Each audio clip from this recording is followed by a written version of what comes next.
Can you just put into words what this hard-fought series just meant to you and to the team? Yeah, first, Oklahoma City is an incredible team from top to bottom.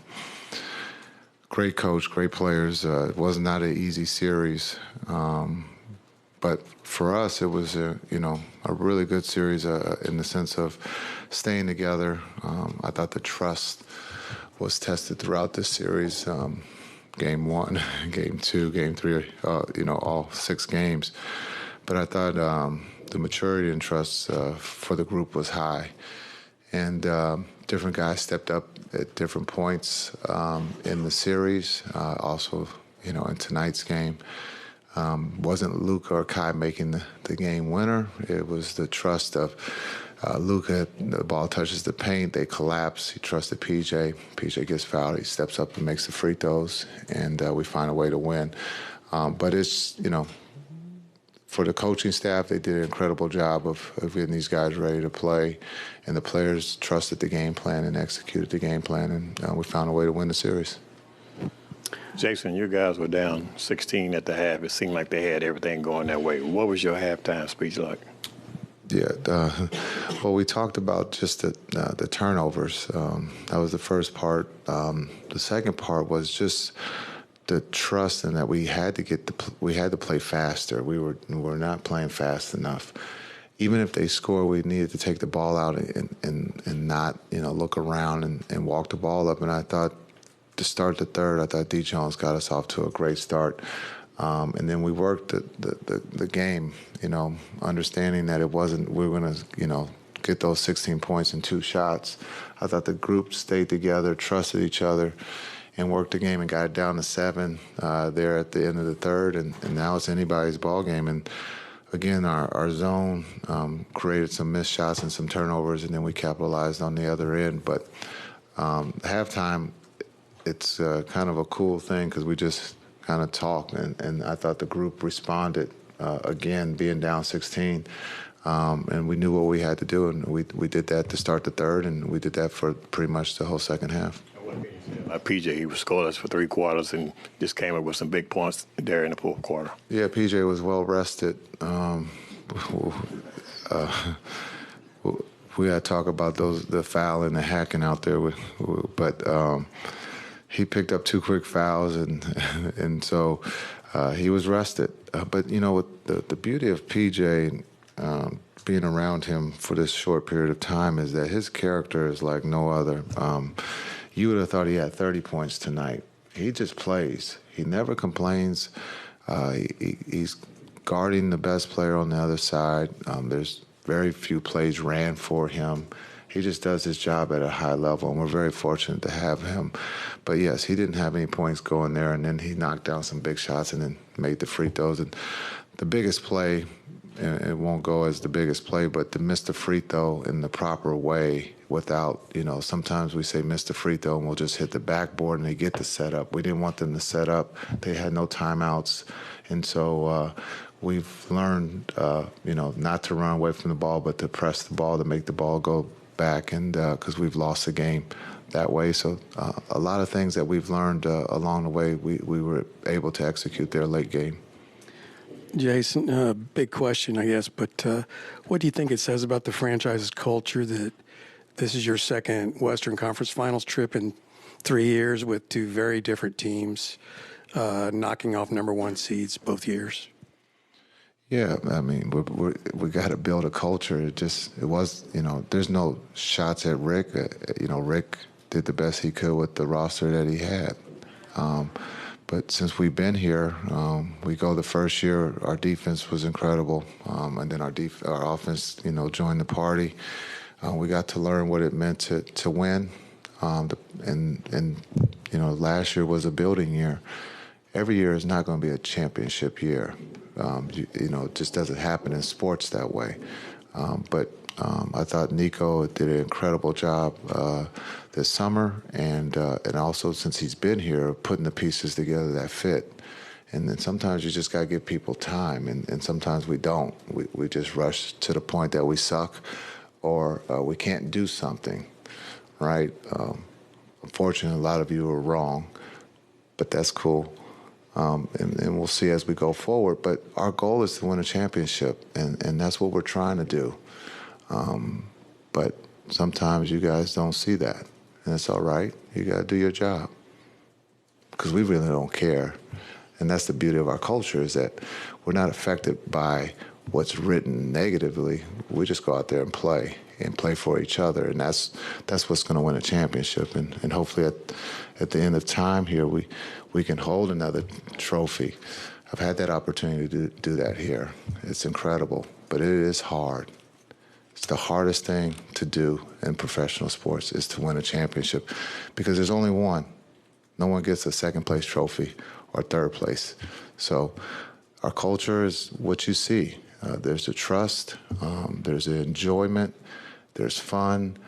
It was kind of cool to see the Oklahoma City fans thought we were shooting half-court shots only because we won.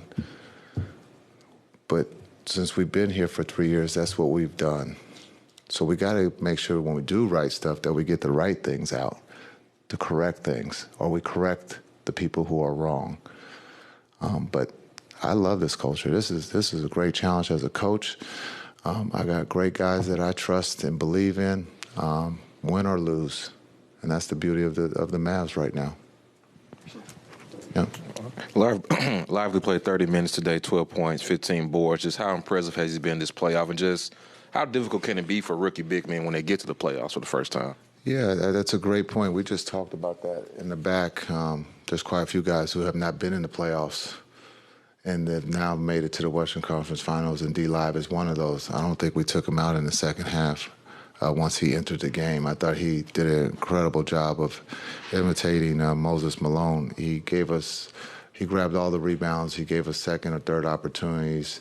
He competed. And what I love about him is his voice. He's one that's going to talk.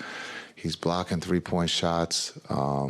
He is executing the game plan, and he's got to be fun to play with as a teammate, because he's fun to coach. And so just the experience of not just D-Live, but Gaff, D. Jones, PJ, those guys who don't have a lot of playoff experience, you could see that that didn't bother them in this round. And you got to go through it, and you got to fail to understand how to be successful in this league. And so I thought D-Live has played incredible.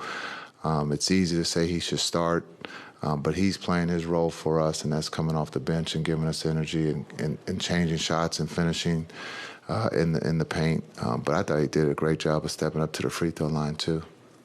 Jason, Luka has now been to the Western Conference Finals twice with very different rosters. As you covered, and with Brad's question, there's culture and team and a lot that goes into that. But what does it say about Luka, as somebody who, is a face, the face, one of the faces of his generation? Yeah, it's incredible that he's been there 2 out of the 3 years. Again, his talent's like no other. He's one of the best players in the world. But sometimes we lose sight that it's not just built or one guy can get you there. You need a team. And, right now he's got a team that he believes in. Again, another play, there's a lot of plays. But for him to pass it, he could easily taken a tough or bad shot. But he trusted that PJ was open. He made the right play and ended up with the free throws.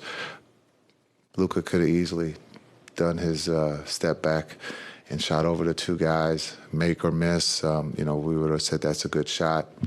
But again, just what he's going through physically, he's given everything. I don't think we took him out in the second half, and nor did he complain. But he's playing the game the right way, and he's playing at a high level. Jason, do you remember where you were when you first got a call or a heads up that Kyrie was a possibility to add here? And then flashing forward to this past trade deadline, Nico's been credited for specifically wanting PJ, but what do you recall about the group wanting to go out and target him? Which one, Kai or PJ? Both. Oh, both. I can't remember Kai. I can't remember PJ. I just know that we were getting them, so that was great. My brain is fried right now.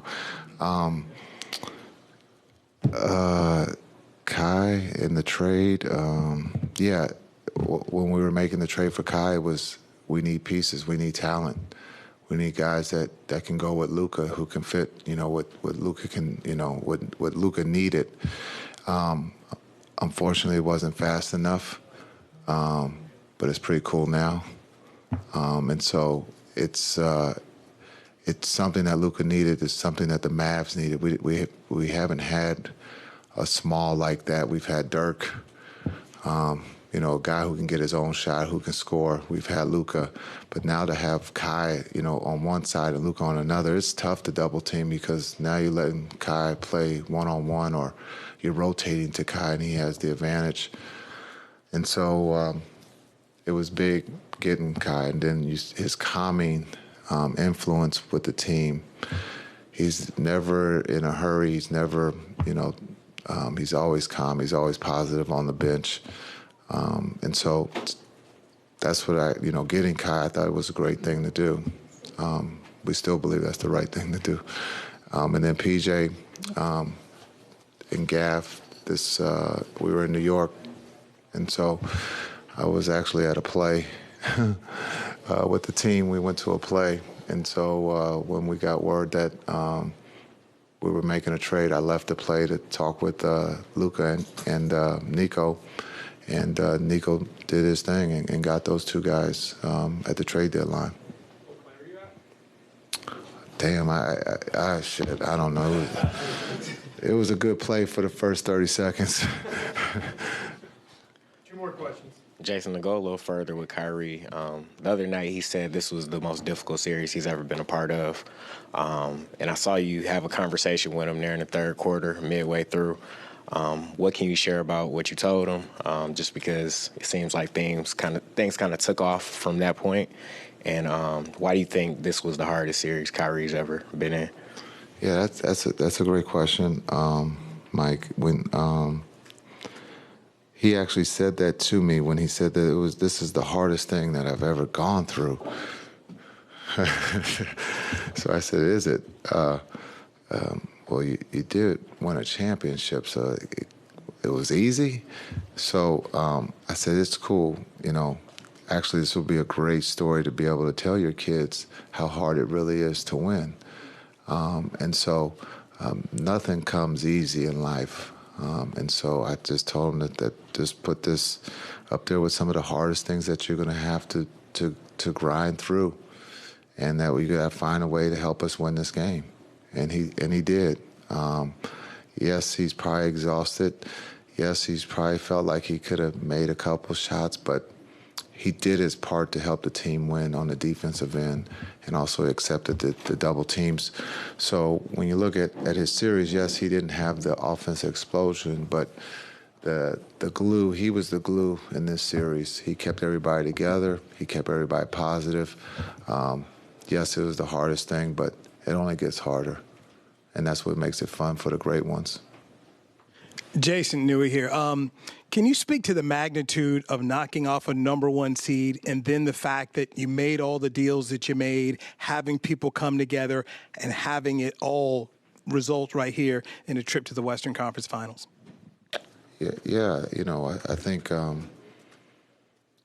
there's really no pressure on us. We were the 5th seed, so for us to be able to knock off the Clippers first, and then to take on the #1 seed, the pressure's on them, no matter how young they are.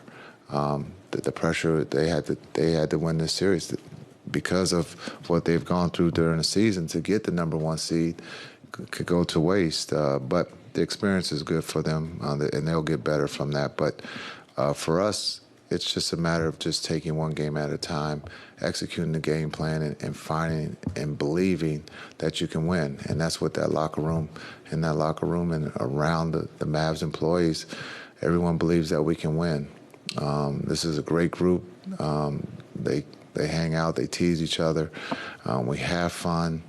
It's positive, but to knock off the #1, it's, not a lot of people had us doing that. And that's cool. I mean, the next series too. There's going to be, everyone has their opinion, but we won't be favored in that next series. But we got to find a way to win on the road, and we truly believe that we can do that. Thanks. Congrats.